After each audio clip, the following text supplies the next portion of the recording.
Hello प्यारे बच्चों, आज के ऑनलाइन क्लास में आप सभी का स्वागत है। आज इस वीडियो में हम कक्षा 8वीं की गणित कार्य पुस्तिका के आकलन संख्या 3 को हल करने जा रहे हैं। आकलन 3 आपके लिए काफ़ी महत्वपूर्ण है क्योंकि इसमें जो प्रश्न दिए हुए हैं वो बोर्ड परीक्षा के लिहाज से भी काफ़ी अच्छे हैं प्रश्न, और बोर्ड परीक्षा में इनमें से कोई ना कोई प्रश्न जरूर आ सकता है। तो आप इस आकलन से संबंधित जो भी प्रश्न हैं उनको मेरे साथ हल करने के लिए अपनी कार्य पुस्तिका का आकलन 3 निकाल लें। आइए स्टार्ट कर लेते हैं इस वीडियो को। क्वेश्चन नंबर 1 करेंगे, निम्न में से कौन सा वर्ष अधिवर्ष अर्थात लीप ईयर वर्ष है। अधिवर्ष या लीप ईयर वर्ष, पहले तो ये समझो कि होता क्या है। प्यारे बच्चों, साल के अंदर हम अगर देखते हैं तो अमूमन हमारे पास दिनों की संख्या होती है एक वर्ष में 365, लेकिन हर 3-4 साल बाद एक वर्ष ऐसा भी आता है जिसमें वर्ष के अंदर दिनों की संख्या 365 की बजाय 366 हो जाती है। और वो एक दिन एक्स्ट्रा कहाँ जुड़ता है? फरवरी के महीने में।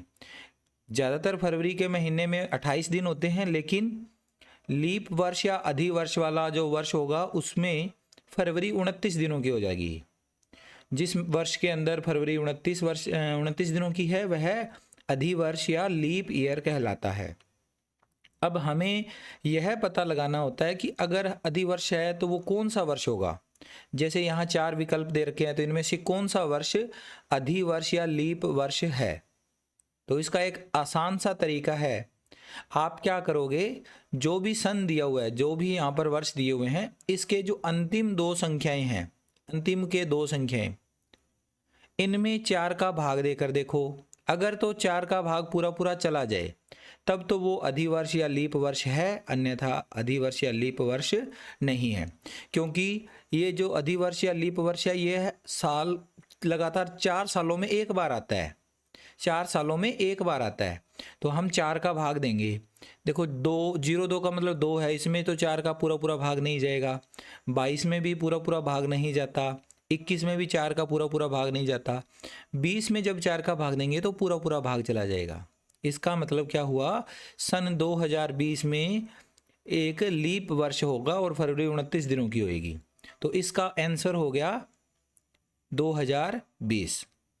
और अगर मान लो कोई शताब्दी वर्ष आ जाए, जैसे मान लो सन 2000, सन 1900, सन 1800, सन 1700, इस तरह से कोई वर्ष आ जाता है, तब हम क्या करते हैं, अंतिम वाले 2 अंकों की बजाय जो शुरू वाले जो 2 अंक हैं उनमें 4 का भाग देंगे, क्योंकि अंतिम 2 अंक तो 0 हो जाएंगे। जैसे 1900 लिखूंगा तो लास्ट वाले दोनों 0, और 1800 में भी लास्ट वाले दोनों 0, तो लास्ट वाले दोनों 0 छोड़कर बाकी जो बच गया उसमें फिर हम भाग देंगे 4 का। अगर पूरा पूरा भाग चला जाएगा तो वो है लीप वर्ष होगा, अन्यथा वह लीप वर्ष नहीं होगा।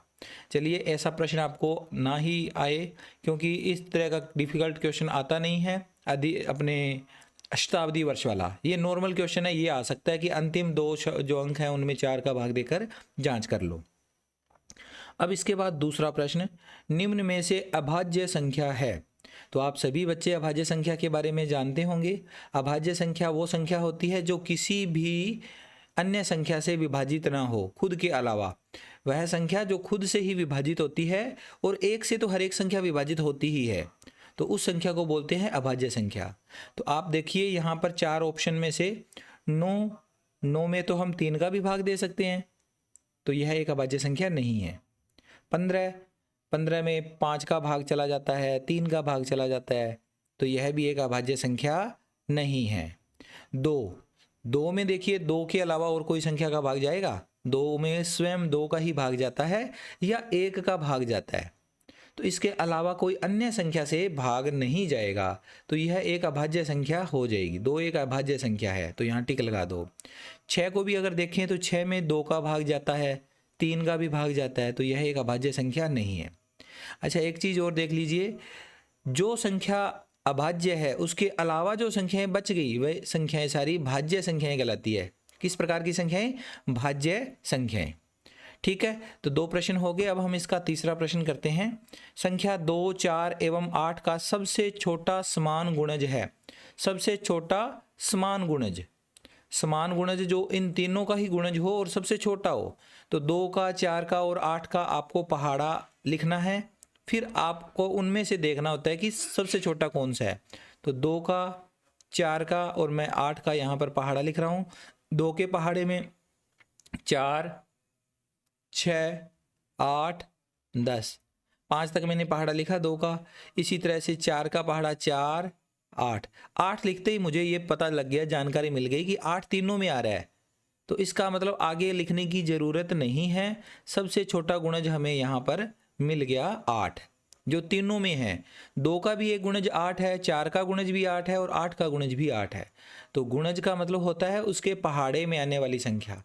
तो यहाँ इस प्रश्न का उत्तर आ जाएगा संख्या 2, 4 एवं 8 का सबसे छोटा समान गुणज कौन सा होगा? 8। ठीक है।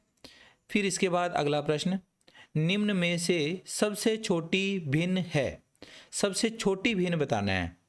तो आप इस प्रश्न में देखिए, सबसे छोटी भिन्न यहाँ पर 4 ऑप्शन है, 2/11, 3/4, 3/7, 3/16। तो इन तीनों संख्याओं का जो अंश है वो तो एक जैसा है। ये वाली संख्या है, इसमें अंश जो है वो 2 है। ठीक है। तो अब हमें यहाँ पर चेक करना है कि कौन सी संख्या सबसे छोटी है। तो कैसे करेंगे? तो देखिए, यहाँ पर इन तीनों में से तो हम सबसे छोटी संख्या ज्ञात कर सकते हैं। अंश एक जैसे होने पर जो बटा में बड़ा मान होगा वो संख्या छोटी होगी। तो इन तीनों संख्याओं की अगर अपने तुलना करें तो 3/16 में अंश जो है वो सब में एक जैसा है, हर सबसे बड़ा 16 है ये। तो ये 3/16 इन तीनों संख्याओं में सबसे छोटा है। अब इन दोनों संख्याओं में देखते हैं कि कौन छोटा है कौन बड़ा है। आप एक चीज़ इसमें कर सकते हो, इन दोनों के अगर आप कंपैरिजन करना चाहते हो तो देखो, इसके ऊपर 3 लिखा हुआ है, इसके ऊपर यहाँ इसके ऊपर 2 है, इसके ऊपर 3 है। तो हम एक जैसा बनाना चाहें अगर अंश को या हर को, हर तो काफ़ी बड़े हो गए तो इसलिए हर हम नहीं चेंज करेंगे। हम इसके साथ यहाँ 3 का गुणा कर दें ताकि अंश इसका कितना हो जाए? 6 हो जाए। तो और इधर क्या करेंगे? इधर भी 3 का गुणा करना पड़ेगा। तो 11 3 33, यानी कि ये बन गया 6/33। इधर भी हम क्या करेंगे? 2 का गुणा करेंगे ताकि यहाँ पर भी 6 बन जाए। तो 3 2 का मल्टीप्लाई किया 6, 16 और 2 का मल्टीप्लाई किया 32। अब ये जो हमारे पास 2/11 और 3/16 भिन्न संख्याएं दे रखी थी, इन दोनों संख्याओं का एक नया रूप हमें मिल गया जो कि इनकी तुल्य भिन्न है दोनों की, 6/33 और 6/32। तो इन दोनों में छोटा कौन होगा? 6 के बटा में बड़ी संख्या है, 6 के बटा में छोटी संख्या है। बटा में बड़ी संख्या आने वाली संख्या एक्चुअल में छोटी हो जाती है। तो ये वाली संख्या छोटी है, तो इसके ऊपर अपने को टिक लगा देना है। ठीक है, ये क्वेश्चन नोट कर लीजिए। इसके बाद अगला प्रश्न करते हैं इसका। प्रश्न नंबर 5, निम्नलिखित संख्याओं में से सम एवं विषम संख्याएं छांटिए। ये बहुत इजी सा प्रश्न है, आप आराम से कर सकते हो। जिस संख्या के लास्ट में 0, 2, 4, 6 या 8 होता है वह संख्या सम होती है, और जिस संख्या के लास्ट वाली जो संख्या अंतिम संख्या इकाई अंक 1 आ जाए, 3 आ जाए, 5 आ जाए, 7 आ जाए या 9 आ जाए, वह संख्या विषम संख्या होती है। तो ये संख्या देखो, इसका अंतिम अंक 2 है तो ये एक सम संख्या है, तो यहाँ लिख देंगे 212 सम संख्या है, तो सम संख्या वाली लाइन में लिख दिया। 733 का अंतिम अंक 3 है तो ये एक विषम संख्या हो जाएगी, 733 विषम वाली लाइन में लिख दिया। 1649 का अंतिम अंक 9 है तो ये विषम संख्या है, तो यहाँ लिख दो 1649। ओके। फिर आगे 2006 का अंतिम अंक 6 होने के कारण सम संख्या हो गई, ये यहाँ पर आ जाएगा। फिर ये 70,040, ये भी एक सम संख्या है, तो यहाँ लिख दो 70,040। ये भी एक सम संख्या है, लास्ट अंक इसका भी 8 है, तो 608 एक सम संख्या होने के कारण इस सम संख्या वाली लाइन में लिख दिया। ये वाली संख्या भी लास्ट में 8 है, तो ये एक सम संख्या है, 8,878। इसके बाद 9,381 का इकाई अंक जो है 1 है, तो 1 होने के कारण 9,381 एक विषम संख्या हो गई। अगली संख्या में देखो इकाई अंक 7 है, तो यह भी एक विषम संख्या है, 6,777 विषम संख्या वाली लाइन में लिख दिया। 6805 का अंतिम अंक इकाई अंक 5 है, तो यह भी एक सम संख्या है, तो 6805 सम संख्या वाली लाइन में लिख दिया। और जो ये लास्ट वाला नंबर है 46814, इसका इकाई अंक 4 है, जो कि एक सम संख्या का होता है, तो इसका आ जाएगा 46814 एक सम संख्या है, सम संख्या वाली लाइन में नोट कर दिया। तो ये आसान सा प्रश्न था, आप इसको नोट कर लेवें। आगे चलते हैं, इसके बाद अगला प्रश्न करेंगे। प्रश्न नंबर 6, नीचे लिखी संख्याएं किस किस संख्या से भाज्य है, लिखिए। भाज्य संख्याएं बतानी है, यानी कि 100 में किस संख्या का भाग चला जा सकता है। तो अगर हम ऊपर से स्टार्ट करें तो 100 में 100 का भाग चला जाता होता है, 100 में 100 का भाग चला जाता है। फिर 100 में और संख्या का भाग जाएगा 50 का, 100 में 25 का भी पूरा पूरा भाग चला जाएगा, 100 में 25 के अलावा 20 का भी पूरा पूरा भाग जाएगा, 10 का भी भाग पूरा पूरा जाएगा, 5 का भी पूरा पूरा भाग जाएगा, 2 का भी पूरा पूरा भाग जाएगा और 1 का भी भाग जाएगा। तो ये संख्याएं क्या है, 100 को विभाजित करने वाली संख्याएं हैं। और ख में 150 का बताना है कि 150 में किस किस संख्या का भाग चला जाता होता है। तो हम देखें, अगर ऊपर से स्टार्ट करें तो 150 में 150 का भाग जाएगा, फिर 150 में 75 का भी भाग जाएगा, 150 में 50 का भी भाग जाएगा, 150 में 25 का भी भाग जाएगा, 150 में 30 का भी भाग जाएगा, 150 में 15 का भाग चला जाएगा, 150 में 10 का पूरा पूरा भाग जाएगा, 150 में 6 का भी भाग जाएगा, 150 में 5 का भी पूरा पूरा भाग जाएगा, 3 का भी भाग जाएगा, 2 का भी भाग जाएगा और 1 का भाग भी पूरा पूरा चला जाएगा। ठीक है, तो ये हमारे पास 150 को विभाजित करने वाली संख्याएं आ गई। अब अगला प्रश्न 7वां, संख्याओं 15, 45 और 60 का सबसे छोटा समान गुणज ज्ञात कीजिए। सबसे छोटा भी होना चाहिए, समान गुणज भी होना चाहिए। तो आप कैसे करोगे ये, इन तीनों संख्याओं के पहाड़े देखोगे और उसमें आने वाली कॉमन जो नंबर है वो अपने को लेनी होती है, तीनों ही संख्याओं के पहाड़े में आने वाली संख्या। तो अगर हम इसको देखेंगे, कैलकुलेशन करेंगे, तो तीनों के पहाड़े लिखने पड़ेंगे। मैं यहाँ पर तीनों के पहाड़े लिखता हूँ। सबसे पहले मैं बड़ी संख्या का पहाड़ा लिख देता हूँ। बड़ी संख्या का पहाड़ा यहाँ रफ कार्य करना है, ये आपको 60 का पहाड़ा होता है 120, 180 और 180 के बाद 240 और 300, ये 60 का पहाड़ा हो गया। 45 का पहाड़ा 45 और 45 दूना 90, 90 के बाद में 45 दिया 135, 45 चौके 180। अब आप देखो, सबसे पहली दोनों पहाड़ों में मिलने वाली संख्या कौन सी है, 180 है दोनों में। अभी हम तीसरी संख्या का पहाड़ा नहीं लिखे हैं, लेकिन फिर भी हमें ये पता चला है कि दोनों ही संख्याएं 60 और 45 में पहले नंबर पे आने वाली जो संख्या दोनों में कॉमन आ रही है, समान गुणज है, वो 180 है। तो अब हमें केवल ये जांच करना है कि क्या 15 के पहाड़े में भी 180 आता है। तो 15 के पहाड़े को हम 10 तक पढ़ते हैं, 15 दहाए 150, ठीक है। और 15 के पहाड़े में ही आगे हम चलें तो 15 का पहाड़ा 11 तक पढ़ेंगे तो 165, और 15 का पहाड़ा 12 तक पढ़ेंगे तो 180, ठीक है। तो इन दोनों में 180 तो मिल गया था हमें, इससे छोटा तो उत्तर हो नहीं सकता, क्योंकि इनमें और कोई मिल ही नहीं रहा, मैच ही नहीं कर रहा।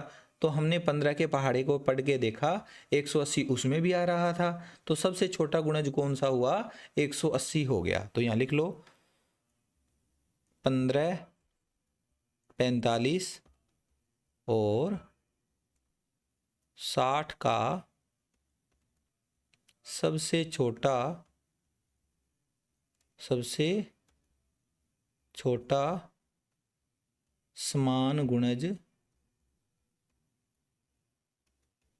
बराबर 180, आंसर। ठीक है, नोट कर लीजिए इसे। चलिए इसके बाद हम अगला प्रश्न करते हैं, प्रश्न नंबर 8। निम्नलिखित संख्याओं के अभाज्य गुणनखंड लिखिए। अभाज्य गुणनखंड कीजिए। हमें अभाज्य गुणनखंड करने आते हैं बच्चों। अब अगर हम अभाज्य संख्याओं से भाग देने की प्रक्रिया जो होती है उसको हम अभाज्य गुणनखंडन विधि कहते हैं। यहाँ जो भी नंबर लिखा होता है उसमें हमें अभाज्य संख्याएं भाग देकर आंसर निकालने होते हैं और लास्ट में एक आ जाना चाहिए, ये भी ध्यान रखना है। तो पहला काम आपका क्या होता है, भाजकता के कुछ नियम हैं उनको ध्यान में जरूर रखना है। 2 का भाग कब देना होता है, 3 का भाग कब देना होता है और 5 का भाग कब देना होता है, ये भाजकता के नियम हैं, ये आपको जानकारी होनी चाहिए।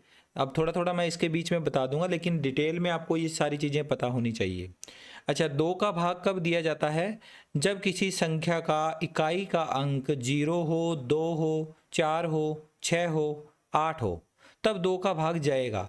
जब तक ये अंक पड़े रहेंगे तब तक 2 का भाग जाता ही जाएगा। और जब ये अंक खत्म हो जाएंगे फिर उसके बाद आगे हमें चेक करना है 3 का भाग। 3 का भाग का अलग नियम है, वो जब 3 आएगा तो देखेंगे। अब 2 का भाग कैसे देना है, ज़्यादा बर्डन नहीं क्रिएट करनी, आपको आराम से इसमें भाग देना है। कैसे देना है देखो, आप यहाँ 4 लिखा हुआ है तो 2 का भाग दोगे 4 में, आगे वाली संख्याओं को नहीं देखोगे। तो 2 का पहाड़ा पढ़ लो, 2 एकम 2, 2 दूनी 4, 2 नंबर पे 4 आ गया तो यहाँ 2 नंबर लिख दो, 2 लिख दिया, ठीक है। यहाँ से कुछ बचा नहीं, आगे वाला 5 है, अब इसमें भाग दे दो 2 का, 2 एकम 2, 2 दूनी 4, 2 तिया 6, ज़्यादा हो गया 6 तो 2 दूनी 4, 2 लिख दो यहाँ पर और एक बच गया, 5 में से एक बच गया, 2 दूनी 4 ही हुए, एक बच गया। एक बचा हुआ है वो आगे इस 0 के साथ मिलकर 10 बना लेगा। तो 2 के पहाड़े में 10 आता है 5 नंबर पे, 2 पंजे 10, ये लीजिए पहली बारी हमने भाग इसमें दे दिया, ठीक है। हमारा पहला भाग कंप्लीट हुआ। अब इसका इकाई अंक देखेंगे 5 आ गया, तो 2 का भाग इसमें नहीं जाएगा। अब हम बात करेंगे 2 से बड़ी संख्या कौन सी होती है, जो अभाज्य संख्या है 3। 2 के बाद अगली अभाज्य संख्या 3 आती है। तो 3 का भी एक नियम है, जब भी हमें किसी संख्या में 3 का भाग देना होता है तो उस संख्या के अंकों का योग करके देखो, वह 3 का गुणज आना चाहिए। 3 का गुणज का मतलब 3 के पहाड़े की कोई संख्या आनी चाहिए। 5 और 2 7, 7 और 2 9, तो 3 के पहाड़े में 9 आता है ना, इसका मतलब यहाँ 3 का भाग पूरा पूरा चला जाएगा। अब 3 का पहाड़ा पढ़ो, 3 के पहाड़े में 2 तो नहीं आता, 2 तो छोटा रह गया, तो शुरू में हम दोनों अंकों को साथ में मिला सकते हैं। तो 2 और 2 22 हो गया। अब 3 के पहाड़े में 22 देखो आता है या नहीं आता, नहीं आता। 3 के पहाड़े में 22 से छोटी संख्या कौन सी आती है, 21 आती है, और आती कौन से नंबर पे है, 7 नंबर पे। 3 7 21, तो यहाँ 7 लिखोगे और 22 में से 21 को कम करोगे तो 1 बच जाएगा।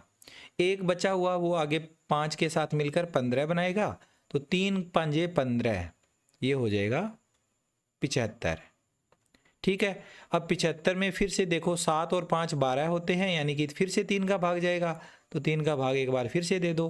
3 के पहाड़े में हम भाग करेंगे इसका 3 का 75 में, तो सबसे पहले 7 में भाग देंगे। 3 एकम 3, 3 दूनी 6, 3 तिये 9, 9 तो ज़्यादा हो गया, 3 दूनी 6, 2 पे चला गया, और यहाँ से बचा 1, 1 और 5 15, तो 5 तिये 15, 25 आ गया। अब 25 में देखो 5 और 2 7 होता है, तो इसका मतलब अब 3 का भाग जाना हो गया बंद। तो अब हम 5 का भाग देखेंगे, और 5 का भाग कब जाता है, जब किसी संख्या के लास्ट में अंतिम जो अंक है, इकाई अंक है, या तो 5 हो या 0 हो। तो हमें देख यहाँ पर मिल गया 5, तो 5 होने के कारण 25 में 5 का भाग जाएगा।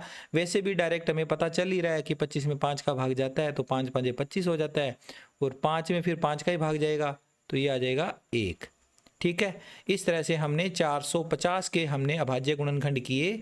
तो कितने आए, 450 के अभाज्य गुणनखंड यहाँ लिखूंगा मैं, 450, और अभाज्य गुणनखंड इसके आए हैं ये वाले, पहले 1 बार 2, 2 बार 3 आया हुआ है, और 2 बार ही 5 आया हुआ है। ये हमने 450 के अभाज्य गुणनखंड कंप्लीट कर लिए। बिल्कुल सेम ऐसे ही अब हमें 676 के अभाज्य गुणनखंड करने हैं। तो इसका सबसे पहले हम इकाई अंक देखेंगे जो कि 6 दिया हुआ है। तो इसमें 2 का भाग जाएगा, पूरी संख्या में 2 का भाग देंगे हम सबसे पहले। तो यहाँ लिखेंगे देखो 6 में 2 का भाग देते हैं, तो 2 एकम 2, 2 दूनी 4, 2 तिये 6, 3 आ जाएगा। फिर हम 7 में देंगे 2 का भाग, तो फिर से 2 तिये 6, एक बच गया, एक और 6 मिलकर हो गया 16। तो 2 के पहाड़े में 2 का पहाड़ा पढ़ते हैं तो 2 अट्ठे 16 होता है, तो 8 आ जाएगा यहाँ पे। ठीक है, इस तरह से हमने 2 का भाग पहली बार कंप्लीट इसमें दे दिया। फिर से इसका इकाई अंक 8 है, यानी इसमें एक बार फिर से 2 का भाग जाएगा।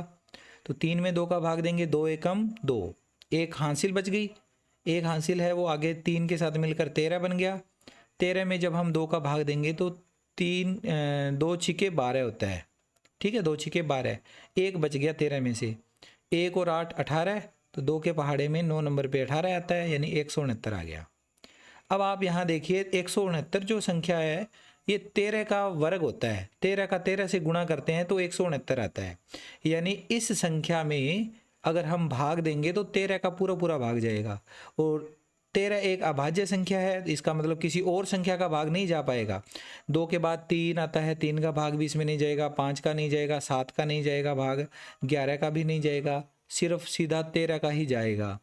तो हम 13 का भाग देंगे, 16 में देंगे पहले भाग हम, तो 13 एकम 13, हासिल बच गई 3, 3 और 9 39, 13 तिये 39, और अब 13 में 13 का ही भाग जाएगा, तो ये आ जाएगा 1। इस तरह से दूसरी जो संख्या है 676, इसके अभाज्य गुणनखंड हो गए 2 गुणा 2 और गुणा में आगे 13 गुणा 13। ओके, अब इसका तीसरा पार्ट 375 में भाग देना है। सबसे पहले हम देखेंगे कि इसके अंदर 2 का भाग तो नहीं जा पाएगा, क्योंकि इकाई अंक जो है वो 0 2 4 6 या 8 नहीं आया हुआ। 2 को कैंसिल कर दो, 2 के बाद में अगली अभाज्य संख्या 3 को जांच करेंगे तो 3 का भाग तब जाता है जब संख्या के अंकों का योग 3 का गुणज हो। तो अंकों का योग करके देखो, 7 और 5 12 और 3 15, 15 इनका योग है, तो 3 के गुणज में 15 आता है, तो इसका मतलब 3 का भाग इसमें पूरी संख्या में जाएगा। तो हम एक एक अंक में 3 का भाग देंगे। सबसे पहले 3 में 3 का भाग देंगे, तो 3 एकम 3, शेष कुछ भी नहीं बचा। 7 में देंगे, अब अगले अंक 7 में 3 का भाग, 3 एकम 3, 3 दूनी 6, शेष 1 बच गया, 1 और 5 15, 3 का पहाड़ा पढ़ेंगे, 3 पंजे 15, तो 5 आ जाएगा। अब बच्चों आपको पता ही होगा 125 जो संख्या है इसमें 5 का भाग ही जाता है, 3 का भाग नहीं जाएगा, क्योंकि 5 2 7 और 1 8, 3 के पहाड़े में 8 आता नहीं है, तो इसमें 3 का भाग नहीं जाएगा। और 5 का भाग तो तब तक जाता है जब तक इकाई जो अंक है 5 होता है या 0 होता है। तो यहाँ 5 है तो 5 का भाग इसमें देंगे।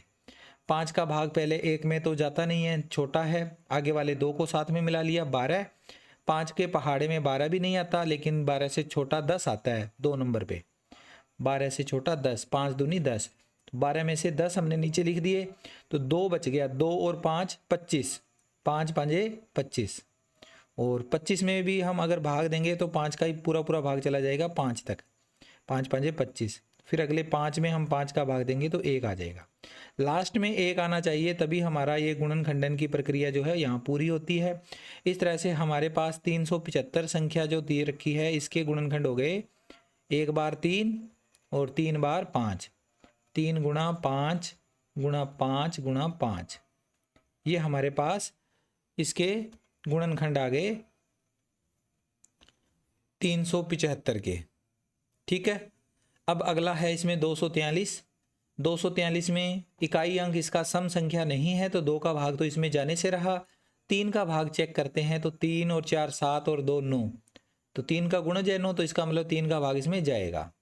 तो 3 का भाग देंगे, 2 में 3 का भाग जाता नहीं है, 2 छोटा है, आगे वाले 4 को साथ में मिला लिया 24, 24 में हम 3 का भाग देंगे तो 3 अट्ठे 24, 8 आ गया। ठीक है, 1 बच गया, सॉरी शेष कुछ नहीं बचा, आगे 3 हमारे पास अगला अंक है, उसमें 3 का भाग देंगे तो 1 आ जाएगा। 81 बन गया। 81 में भी आप देखो 8 और 1 का जोड़ 9 होता है, यानी कि इसमें भी 3 का भाग जाएगा। तो 3 का भाग पहले 8 में देंगे, 3 एकम 3, 3 दूनी 6, 2 बचे, 2 और 1 21, तो 7 तिये 21। अब 27 में तो 3 का भाग जाता ही है, 27 में 9 तक चला जाएगा, 9 में 3 का भाग दिया 3 आ गया, और 3 में 3 का भाग दिया 1 आ गया। इस तरह से 243 के अभाज्य गुणनखंड हमने निकाले, तो कितने आए 1 2 3 4 5, 5 बार 3 का गुणा कर दो, 3 गुणा 3 2 बार, 3 बार 4 बार और ये 5 बार। ठीक है बच्चों, तो ये हमारा प्रश्न नंबर 8 यहाँ कंप्लीट हुआ। आगे हम इसके बाद अगला प्रश्न करते हैं। इसका प्रश्न नंबर 9, निम्नलिखित भिन्नों का सरलतम रूप लिखिए। सबसे आसान रूप बताना है इसका। तो यहाँ देखो 9/45 सरलतम रूप में हमें सबसे छोटा रूप निकालना होता है जो आगे और विभाजित न हो सके। तो अंश 9 है, हर 45 है। 9 और 45 दोनों 9 के पहाड़े से कट जाते हैं। 9 के पहाड़े में 9 भी आता है, 45 भी आता है। तो 9 का पहाड़ा पढ़ो और इसको छोटा रूप बनाओ। 9 एकम 9, 9 पंजे 45, 1/5। तो इसका सबसे सरलतम रूप आ गया 1/5।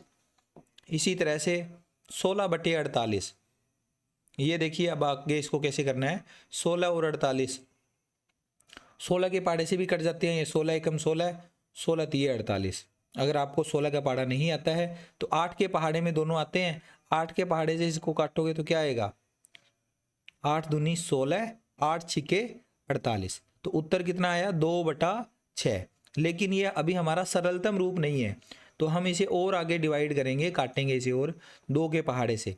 2 एकम 2, 2 तिये 6। तो अंतिम में हमारा आंसर आ गया 1/3। ये हमारा फाइनल आंसर हो गया। इसी तरह से इसका तीसरा पार्ट 18/27। इसमें देखो 18 और 27 3 के पहाड़े से भी कटते हैं ये, और 9 के पहाड़े से भी ये कटते हैं। तो 9 का पहाड़ा पढ़ लो चाहे 3 का पहाड़ा पढ़ लो। 3 का पहाड़ा पढ़ें तो भी ये कट जाएंगे, 9 के पहाड़े से भी कटेंगे। तो 9 का पहाड़ा हम आसानी से पढ़ सकते हैं। 9 दूनी 18, 9 तिये 27। तो 2/3 इसका उत्तर हो गया। ठीक है, नोट कर लीजिए इस क्वेश्चन का सल्यूशन। इसके बाद इसका अंतिम प्रश्न, नीचे दी गई मिश्रित भिन्नों को दशमलव संख्याओं में लिखिए। इनका दशमलव रूप हमने बताना है। तो दशमलव रूप बताने के लिए आप देखो इसमें क्या करोगे। ये पहला भाग है, इसमें 6 सही 5/10। तो 6 तो इसके पूर्ण भाग है। तो दशमलव रूप में लिखने के लिए पूर्ण भाग तो पहले लिखा जाता है और आगे दशमलव का निशान लगा दिया जाता है, बिंदु लगा दिया यहाँ पर। अब आगे ये जो 5/10 लिखा हुआ है, जैसे इसमें 2/100 लिखा हुआ है, 28/1000 लिखा हुआ है, 4/10 लिखा हुआ है, इनके हमें दशमलव रूप बनाने हैं। 5/10 तो देखो जीरो कितनी है, एक ही जीरो है। तो दशमलव के बाद में एक अंक ही आएगा। जितने जीरो होते हैं दशमलव के बाद उतने ही अंक आते हैं। जीरो एक है तो इसका मतलब 5 अकेला ही आएगा। इसके यहाँ पर एक अंक आना है जो कि ऊपर 5 दिया हुआ है। इसमें पहले तो आएगा 3, 3 के बाद में दशमलव चिन्ह है। अब नीचे जीरोएं कितनी हैं, 2, ऊपर 2 अकेला ही है। तो दशमलव के बाद में यहाँ 2 अंक आने चाहिए, क्योंकि जीरोएं हमें बता रही है कि दशमलव के बाद में 2 अंक आएंगे। ये 2 शतांश है, ये 2 शतांश बटा में जब 100 होता है तो शतांश बन जाता है। 2 शतांश, 2 शतांश का मतलब यहाँ 2 अंक होने चाहिए शतांश में। शतांश का मतलब 2 अंक होने चाहिए, तो अकेला ही अंक है ये। तो इसका 2 अंक कैसे बनाएंगे, इसके आगे एक जीरो लगा दो तो 02 बन जाएगा। 02, 3.02। इसमें भी देखो 5 पहले लिख लोगे, उसके बाद दशमलव लगा दोगे। अब 28/1000 में देखो जीरोएं हैं 3, तो ऊपर वाले अंक भी 3 होने चाहिए। यहाँ दशमलव के बाद में तो 3 अंक आएंगे, लेकिन यहाँ 2 अंक है। तो हम 3 अंक बनाने के लिए इसके आगे एक जीरो लगाकर इसे लिख देंगे 028। 028, 5.028। दशमलव के बाद में जो अंक होते हैं उनको एक एक पढ़ा जाता है, ठीक है, ये ध्यान रखना। 5.028 मत पढ़ना इसे, 5.028। आगे है 13 सही 4/10। तो 13 तो हमारा पूर्ण भाग है, तो 13 तो लग जाएगा और आगे पॉइंट लग जाएगा। 4/10, 10 के अंदर एक जीरो है और ऊपर वाला अंक भी अकेला ही है, तो ये 13.4 या 13.4 इसका आंसर हो गया। तो इस तरह से हमने यह आकलन कंप्लीट कर लिया, आकलन 3। आई होप सारे क्वेश्चन आपने अच्छे से समझे हैं। तो अगर वीडियो अच्छी लगी है तो इसे लाइक शेयर कर दीजिएगा बच्चों। मैं मिलता हूँ आपसे अगले वीडियो में। Take care, bye bye.